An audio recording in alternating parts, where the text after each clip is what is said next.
Salam, kembali berjumpa dengan saya Pendeta Joni Napitupulu. Kali ini kita akan membahas satu topik yang sangat menarik, yaitu mengenai darah.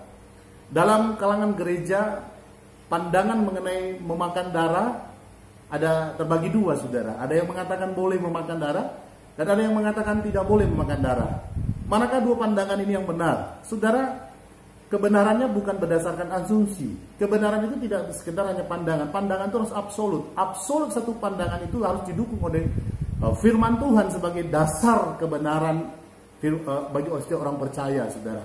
Nah, kita akan masuk, kita akan lihat pandangan dari yang mengatakan boleh memakan darah, saudara.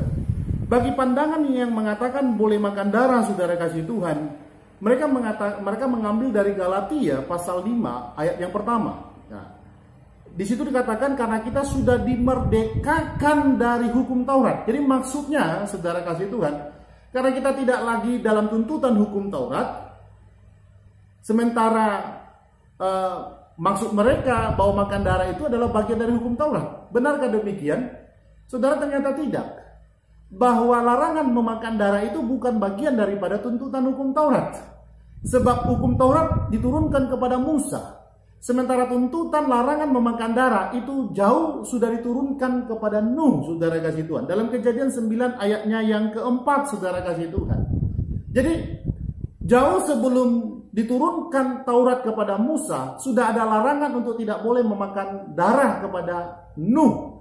Kejadian 9 ayatnya yang keempat, demikian. Hanya daging yang masih ada nyawanya, yakni darahnya, janganlah kamu makan. Jadi sudah selesai.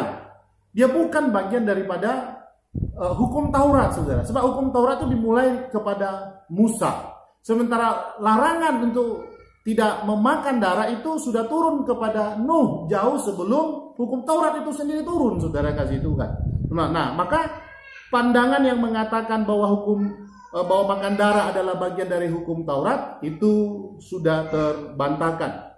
Kemudian mereka juga, saudara, dari Kolose pasalnya yang kedua ayat 16-17 berkata, bagi mereka kalangan yang boleh memakan darah, ya.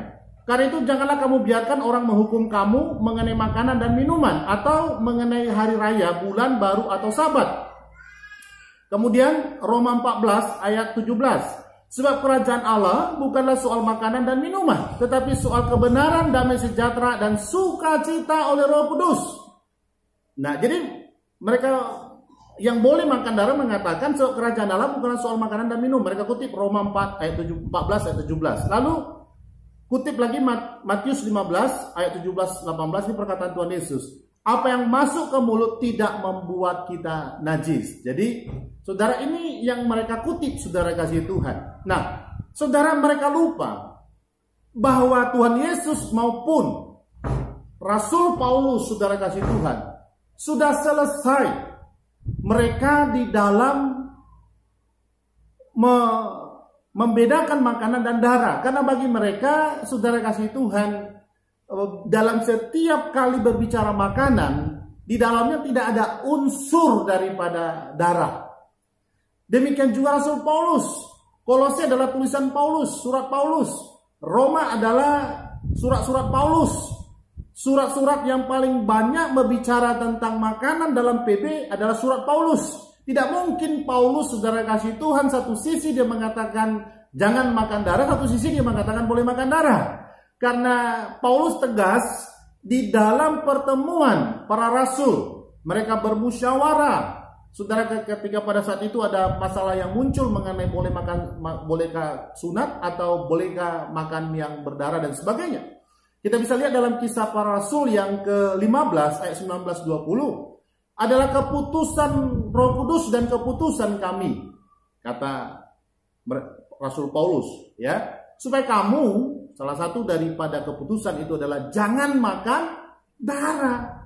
Jadi, saudara kasih Tuhan, tidak mungkin Rasul Paulus sendiri yang mengatakan tidak boleh makan darah, lalu dia sendiri pun mengatakan boleh memakan darah. Karena tidak ada satupun dalam Alkitab, saudara kasih Tuhan, yang mendukung boleh makan darah. Tetapi ayat yang mengatakan jangan makan darah itu sudah ada sebelum hukum Taurat turun. Yaitu mulai dari zaman Nuh, kemudian diteguhkan pada zaman Musa pada saat hukum Taurat diturunkan, dan diteguhkan kembali dalam zaman PB, dalam Kisah Para Rasul yang pasal yang ke-15, ayatnya yang ke-19 20 lalu ayat 29, Saudara. Dalam rapat pertemuan para rasul yang pertama di Yerusalem. Ya. Jadi Saudara kasih Tuhan sudah clear, Saudara kasih Tuhan.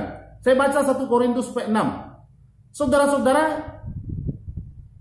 ini sebagai nasihat Rasul Paulus ya kepada kita semua. 1 Korintus 4:6. Saudara-saudara, kata-kata ini aku kenakan pada diriku sendiri dan pada Apolos, karena kamu, supaya dari teladan kami kamu belajar apakah artinya ungkapan jangan melampaui yang ada tertulis.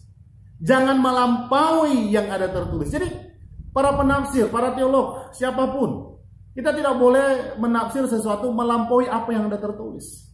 Karena hukum tertulis itu jauh lebih kuat, dia absolut. Di dalam sebelum hukum Taurat dia sudah dinyatakan tidak boleh makan darah, diteguhkan kepada Musa dalam hukum Taurat, diteguhkan kembali dalam perjanjian baru dalam musyawarah para rasul di Yerusalem. Nah, itu kebenaran firman Tuhan. Alkitab kita mengatakan tidak ada satupun yang mendukung boleh makan darah, tetapi absolut Alkitab kita menyatakan jangan memakan darah. Nah, jadi kita harus mematuhi Alkitab kita. Kenapa tidak boleh makan darah? Alasannya adalah darah adalah nyawa. Kejadian 9:4 tadi dan Ulangan 12:23 bunyinya hampir sama. Tetapi jagalah baik-baik supaya jangan engkau memakan darahnya, sebab darah ialah nyawa. Maka janganlah engkau memakan nyawa bersama-sama dengan daging. Itu dasarnya, ya. Jadi karena darah adalah nyawa. Dokter juga mengatakan darah dan nyawa secara medis, secara sains.